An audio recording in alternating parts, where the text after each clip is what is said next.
Les 12 coups de midi, qui se cachent derrière la 22e étoile mystérieuse d'Emilien.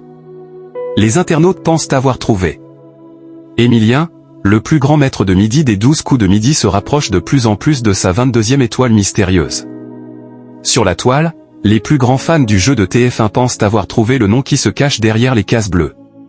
Une ascension qui n'a aucune limite. Ou presque.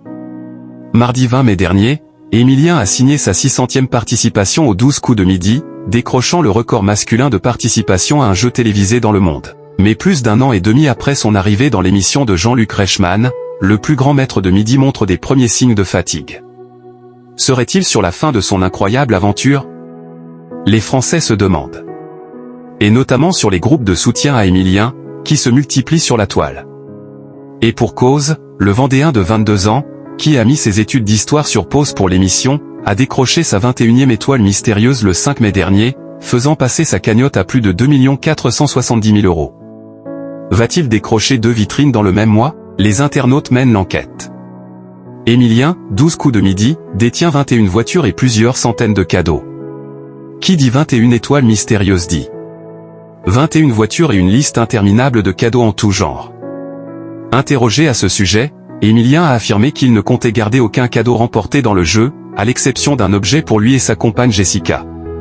Quid de l'organisation du côté de Toulouse pour réceptionner les centaines de cadeaux remportés chaque mois? C'est en réalité sa famille et sa petite amie Jessica qui ont créé une sorte de réserve dans l'appartement du maître de midi. Et ça pourrait s'aggraver. L'étoile mystérieuse en cours est passée au crible des internautes et selon eux, tous les indices mèneraient au nom de Andy Warhol. Les 12 coups de midi, qui se cachent derrière la nouvelle étoile mystérieuse.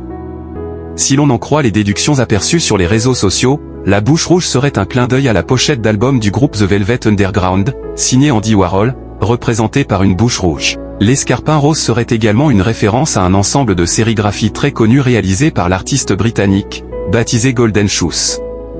Enfin, la soupe en bas à droite de l'écran rappellerait que Andy Warhol a créé la marque Campbell's Soup Can, une marque de soupe américaine, et le pont n'est autre que le Pittsburgh Bridge à New York, surnommé le pont Andy Warhol.